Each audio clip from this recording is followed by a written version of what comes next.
heureuse de vous retrouver pour votre émission 100% mode africaine Africa Chic. Pour ce numéro, nous avons rencontré pour vous le doyen des stylistes africains, Pathé Ouedraogo, plus connu sous le nom de Pathéo. Nous avons fait une incursion dans son atelier où travaillent plus d'une soixantaine d'employés. Puis, nous nous sommes entretenus avec lui sur sa carrière, ses rencontres avec les différents chefs d'État africains. Je vous laisse découvrir tout cela en images.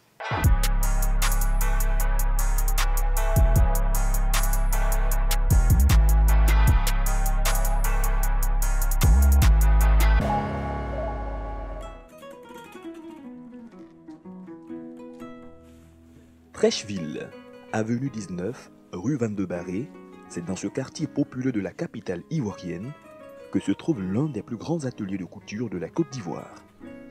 Dans cet atelier, l'ambiance est criarde et les employés sont à l'ouvrage à temps plein sous le regard du grand patron, Pathé Ouedraogo, dit Pathéo.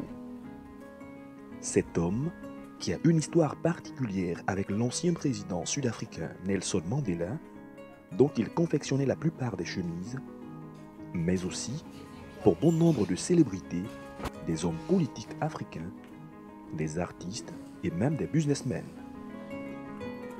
Fidèle à son terroir, le pain tissé, avec la teinte distinctive, est le roi de la scène de la marque Pathéo. Comme à son habitude, le maître des lieux fait le tour de chaque table à monter pour s'assurer du bon fonctionnement du travail. Aujourd'hui, l'atelier semble vide, mais le chef africain du sur-mesure et du prêt-à-porter a sous son aile un bon nombre de travailleurs.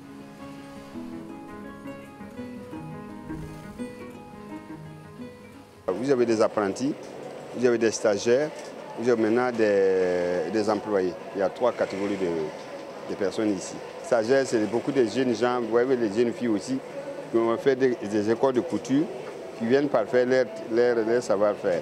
Ensuite aussi les apprentis, et ils commencent vraiment au bas de l'échelle. Hein.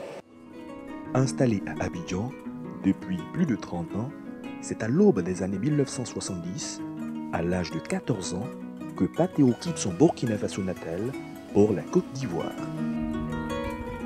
Arrivé dans le milieu de la mode par nécessité, plutôt que par passion, avec des débuts difficiles, Pathéo a réussi à conquérir le cœur de Modibo Diarra, Koufi Olomide ou encore Paul Kagame, fier de porter haut les couleurs du Made in Africa. Mais pour en arriver à un tel stade, il lui a fallu toute une organisation minutieuse mise sur place. Un volet qu'il a confié à Ouedraogo Léon, qui est le chef de son atelier. Pour une journée de travail, on s'organise depuis la veille. Le matin, quand on arrive, chacun se met à la tâche et à la fin de la journée, on produit entre 150 et 200 chemises. Celui qui entend habiller les Africains d'abord, plutôt que courir les défilés, est propriétaire de nombreuses boutiques, dont 8 en Côte d'Ivoire. Premier styliste à habiller les candidates du premier concours de beauté Miss Côte d'Ivoire, sa signature, la création de la matière aux produits finis. Plus qu'un simple vêtement marqueté d'un procédé des teinturières du quartier, la marque Pathéo est aujourd'hui réputée à l'international pour sa qualité et son originalité africaine.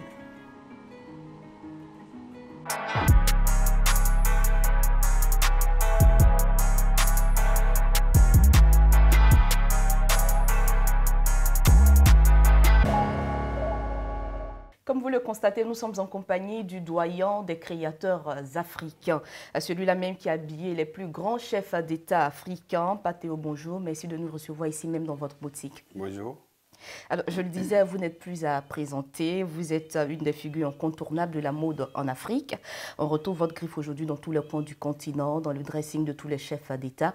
Mais d'où est partie la marque Pathéo? Une marque, c'est pas un décret. Hein. Une marque, c'est du travail. C'est des parcours, c'est de recherche de matières, c'est de recherche des lignes, des vêtements, c'est de recherche des couleurs pour avoir une cible à laquelle on reste fidèle et on travaille pour cette cible-là. Et puis, ça prend vraiment beaucoup de temps en Afrique avant que ce soit une marque. Il faut d'abord qu'on commence par parler de vous, ensuite par être convaincu de vous. Alors, avant d'arriver à ce niveau, votre ligne aujourd'hui est très prisée. On se rappelle, le feu président Nelson Mandela aimait s'habiller en patéo. Racontez-nous cette histoire, votre rencontre avec Nelson Mandela. Bon, vous savez, la vie, c'est des destins. Hein. C'est un destin, puisque là, lui, moi, je suis né dans un petit village au Burkina Faso, c'est loin. Et lui, il est quand même l'homme le plus connu de la Terre, et qui se trouve à Johannesburg, quelque part là-bas, voilà. Et la rencontre, on ne pouvait pas imaginer. Et puis surtout un couturier. En Afrique, pour le moment, le couturier, c'est quoi? Le couturier, c'est celui qui n'a pas réussi, qui vient à la mode. Celui qui n'a pas été loin à l'école, qui vient à la mode, mais qui n'a pas la famille. Voilà, donc là, c'est comme ça. Donc nous, on voit ça comme ça. Et de là à rencontrer quelqu'un comme Mandela, je dirais que c'est aussi un destin. Hein. Voilà, donc je veux dire, c'est des passages ici, Myriam Makeba, qui je connaissais bien, qui était en exil à l'époque en Guinée, pendant l'apartheid. Hein. Et après l'apartheid, elle rentrait à Johannesburg et elle m'avait invité une fois là-bas pour faire un défilé parce qu'elle a trouvé que ce que je faisais était bien. Mais là, j'avais pas. Mandela était encore en prison. Et c'est après, je crois que c'est dans les années 1994, 93 que Mandela est sorti de prison. Et Myriam, du passage à Abidjan encore, elle est venue d'abord, elle me connaissait déjà sur mon patron. Comme mon patron n'était pas là, donc elle est venue chez moi. Moi, j'ai démarré, pas démarré, mais en tout cas, je n'étais pas connu. Alors, elle a vu que je faisais des chemises. Elle a dit, mais tenez, ces chemises-là, le président Mandela va aimer ça. C'est comme ça, banalement, c'est parti. Et elle a pris, je crois, 4 ou 5 chemises pour aller offrir au président Mandela. Et moi, modestement, je me dis, mais c'est pas possible. Donc, depuis mon village, j'entendais parler de ce monsieur. Aujourd'hui, on doit mettre ma chemise sur lui. C'est quand même terrible. Voilà, on ne peut pas, c'est terrible. Alors, c'est comme ça. Moi aussi, j'ai donné une chemise comme ça, modestement. Donné-lui sa firme, s'il accepte de porter. Alors, quand les chemises sont arrivées, bon, alors, il m'a fait une lettre de sa main. Et c'est ça vraiment la différence entre le président Mandela et pas mal de gens. Alors, donc, à la fin de la lettre, il a mis l'Afrique de demain appartiendrait aux créateurs de richesses. Et puis il a dit félicitations, mon fils. C'est comme ça que c'est signé. Aujourd'hui, la marque Patéo, c'est tout ce qui est couleur, beau, chic et autres. Mais pourquoi avoir choisi justement ce tissu-là pour faire votre matière de base? Bon, je me dis que c'est aussi simple, hein, parce que l'Afrique peut se créer des matières. L'Afrique peut se créer des couleurs. L'Afrique peut se créer des lignes de vêtements. L'Afrique peut se créer tout ce qui est beau à partir de l'Afrique, par des Africains. C'est ça, en fait, c'est tout simplement ça. Je me dis que je ne peux pas être concurrent sur des gens, sur le terrain des gens. C'est-à-dire que moi, si quel que soit ce que je sais faire, sur les marchés européens, je ne peux pas être un concurrent là-bas. Ce n'est pas possible. Parce que il y a des années, ils se sont perfectionnés, ils ont les matières, ils ont des techniciens, ils ont les matériels de travail, ils ont maintenant le marché, et il y a le consommateur. Alors qu'en Afrique, nous commençons. Alors, si nous voulons les tricher, on ne va pas sortir, c'est-à-dire qu'on n'avancera pas. C'est-à-dire qu'on va toujours rester dans la tricherie, à vouloir être comme d'autres, à vouloir faire ce que l'autre fait. Non, faire comme ce qu'il fait l'autre, non. C'est pour ça que j'ai dit non. Il faut qu'il y ait une matière Patéo, une matière qu'on a travaillé, façonné et imaginé par la maison Patéo. C'est comme ça que c'est venu. Quand on sait que sur le continent, les gens n'aiment pas trop consommer local, si on peut le dire comme ça, ils sont peu réceptifs à tout ce qui est fabrication locale et autres. Comment vous avez pu réussir à vous imposer?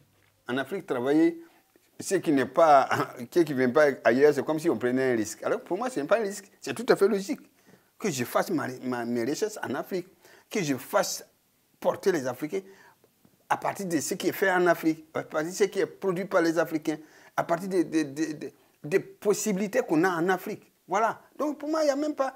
la question ne se pose même pas. Ils sont obligés de toute façon, quoi qu'on dise, ils finiront par être africains.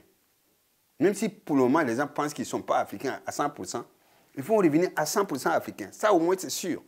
Parce que tout le démontre. Un retour dans notre matière, dans nos mandats, enfin, dans notre mental, dans notre façon d'être, on est africain. Donc, pourquoi le nier?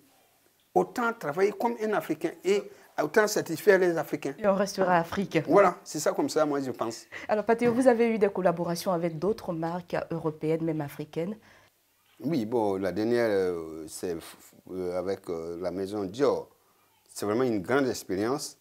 Et justement, ça nous interpelle justement parce que si vous voyez l'organisation de cette maison, la communication, les possibilités qu'ils mettent pour pouvoir satisfaire le monde entier, pour eux, c'est forcément le monde entier maintenant. Hein? Alors que nous, en Afrique, on pense que tout doit venir de quelque part. Je pense que je suis vraiment dessus. Quand j'ai collaboré avec ces gens-là, je me suis rendu compte que c'est vraiment du professionnalisme. C'est vraiment un niveau très, très haut. Quels sont aujourd'hui vos rapports avec cette nouvelle génération de créateurs? Oui, mais bon, c'est bon.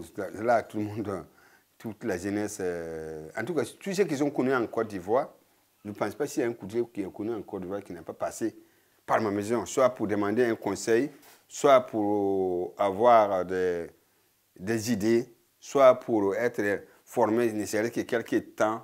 En tout cas, je peux dire dans ce sens-là que j'ai beaucoup de respect pour ces jeunes-là, des jeunes talents. Il y en a beaucoup. Et eux aussi, ils ont beaucoup de respect pour moi. Et tout le monde m'appelle papa. Évidemment. Alors, vous êtes chantre de la nouvelle pensée continentale. Quelle est votre opinion sur la mode africaine de manière générale?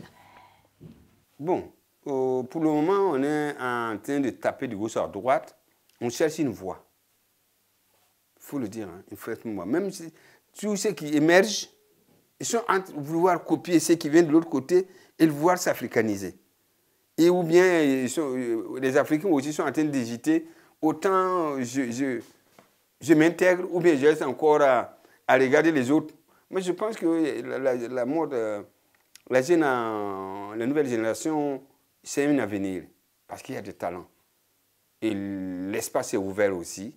Le marché, ils ont beaucoup de chance parce qu'aujourd'hui, il y a des réseaux sociaux. Tout de suite, tout ce que vous faites tout de suite, c'est vu à New York, c'est vu partout. Alors qu'à l'époque, ce n'était pas ça. Donc, je pense qu'ils ont énormément de possibilités. Et je pense aussi que nous avons besoin aussi quand même de coups de main quand même, ou bien en tout cas, on va dire, l'encouragement de nos États, de nos responsables politiques aussi. Patheo, merci beaucoup de nous avoir accordé cet entretien. Merci. Ce fut un plaisir pour nous d'être en votre compagnie pour ce numéro d'Africa Chic. Merci beaucoup. C'est vraiment partagé. Merci beaucoup. Merci à tous. Merci.